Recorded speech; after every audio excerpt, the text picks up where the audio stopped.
dans les années 60 après Jésus-Christ. Notre passage du jour, Marc 9, 14 à 29, fait suite à la transfiguration de Jésus. La même scène que nous avons lue, alors est dépeinte en Matthieu 17. Matthieu 17, les versets 14 à 21, et en Luc 9, versets 37 à 43. Essayons de revoir et d'analyser quelques éléments de la scène. Jésus et trois de ses disciples, à savoir Pierre, Jacques et Jean, étaient allés sur une haute montagne.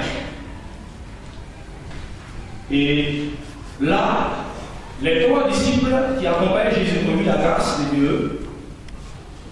Ils ont eu la grâce de voir la gloire de Dieu. Jésus transfiguré et s'entretenant avec deux principaux et deux importants personnages de la Bible, à savoir Moïse et Élie. Et c'est de là que Pierre s'est précipité en disant à son maître qu'il serait mieux de rester ici. Et nous ferions trois tentes.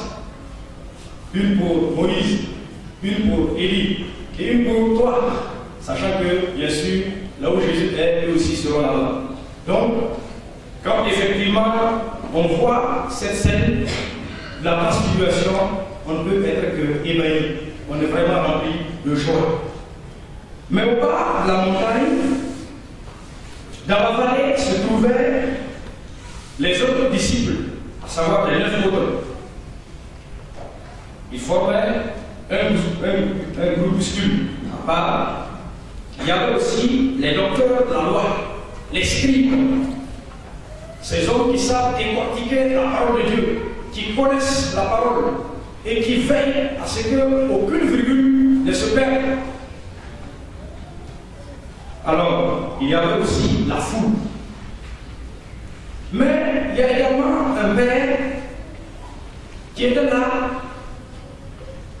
avec son fils. Et le fils était souffrant. Le fils était victime d'ostracisme. C'était vraiment un marginal, un fils unique. Le visage défiguré, puisque l'esprit qui le possédait le faisait tomber souvent dans le feu. Et vous savez ce que le feu peut faire à l'être humain. Quand on est brûlé par le feu une fois ou plusieurs fois, on sait ce que ça vaut. Les cicatrices restent. Le fils était défiguré. Pendant que sur la montagne, nous parlions déjà de transfiguration, deux choses carrément opposées. Et le père était venu chercher la santé de son fils. Et malheureusement, ceux qui étaient chargés de le guérir, les disciples, qu'on reconnaît pour des gens qui chassent les démons, qui chassent les esprits méchants, les exorcistes, ces hommes n'ont pas pu accomplir leur mission cette fois-ci. C'était devant eux l'impossible. La montagne était là arrêtée et eux ils étaient bloqués, incapables de faire changer la situation, incapables de faire bouger cette montagne. Et quelque temps plus tard, voici le maître qui vient.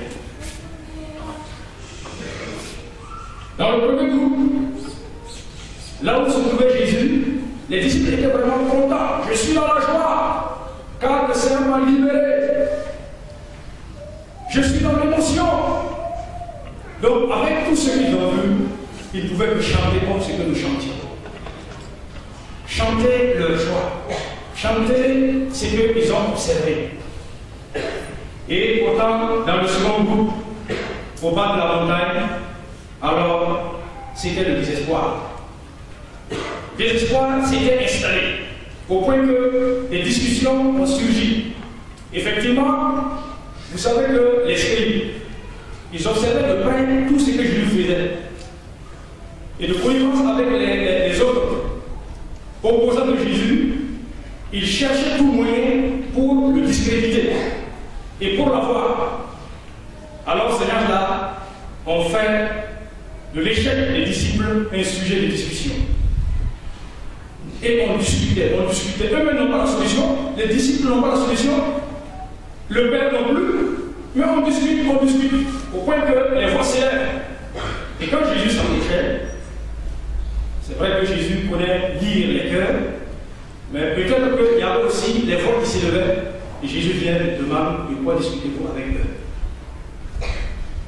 Ni les scribes n'ont répondu, ni les disciples, parce que les scribes pouvaient accuser les disciples, se moquer d'eux. Où est votre maître? Vous a-t-il abandonné? Et même allez-y a dit, espèce d'imposteur, est-ce que vraiment vous êtes des vrais disciples? Des incapables. Et eux aussi, ils étaient tristes. Ils ne pouvaient même pas ouvrir la bouche pour parler. Et quand le maître pose la question, l'homme qui est préoccupé, moi, je suis venu avec mon problème. Moi, vos discussions là, c'est pas ça. Je sais que dans les discussions, c'est vrai qu'on dit que dans les discussions, jaillit la lumière, mais ce n'est pas la lumière que je veux. Moi, ce que je veux là, c'est la guérison de mon fils.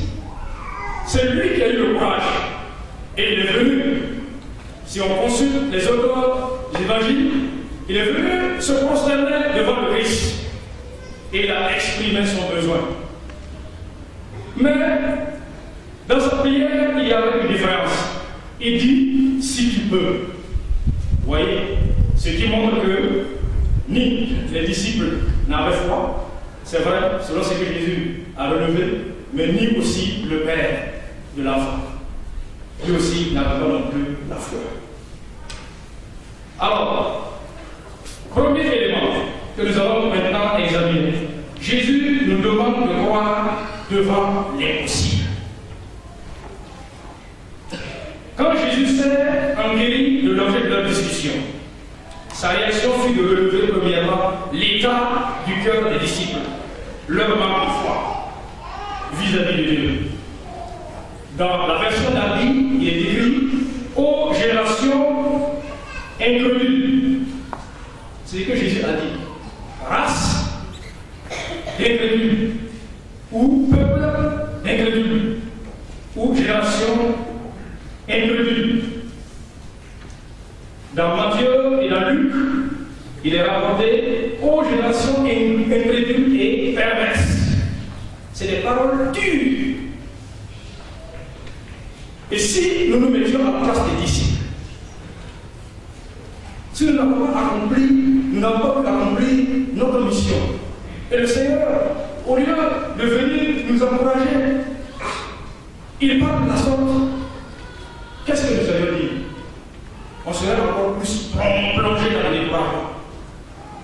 Parce qu'on pouvait dire, voilà celui qui nous a toujours encouragé là, c'est lui-même qui vient nous enfoncer encore dans le découragement. Et non. Quand Jésus parle, c'est en connaissance de cause. Jésus a relevé l'état de leur cœur, leur incrédulité. Quel état, quelle parole sévère. Pourtant, dans Marc 6, 7, nous lisons que Jésus les a envoyés deux à deux, leur redonnant autorité sur les esprits impurs. Ils sont allés effectivement, ils sont revenus avec un bilan positif. Et nous pouvons le constater dans Marc 6, le verset 13. Alors, ils ont certainement baissé la garde. Premièrement, Jésus nous invite à croire. Ces gens ont baissé la garde. Vous savez, quand on parle de baisser la garde, ceux qui ont fait les arts martiaux un peu en savent. Si vous baissez la garde, mais vous vous exposez, et facilement, soit on vous blesse ou bien on vous gagne. C'est-à-dire que l'échec est devant vous. Et ceux qui sont des corps habillés savent aussi. Quand on parle des soldats, si le soldat, la sentinelle baisse la garde, c'est le danger qui accourt et qui surprend ce que l'on protégeait. Donc, ces gens-là ont baissé la garde. Et quand nous consultons la version parole vivante, nous y voyons ce que les disciples eux-mêmes ont dit. Ils ont posé la question suivante. Pourquoi n'avons-nous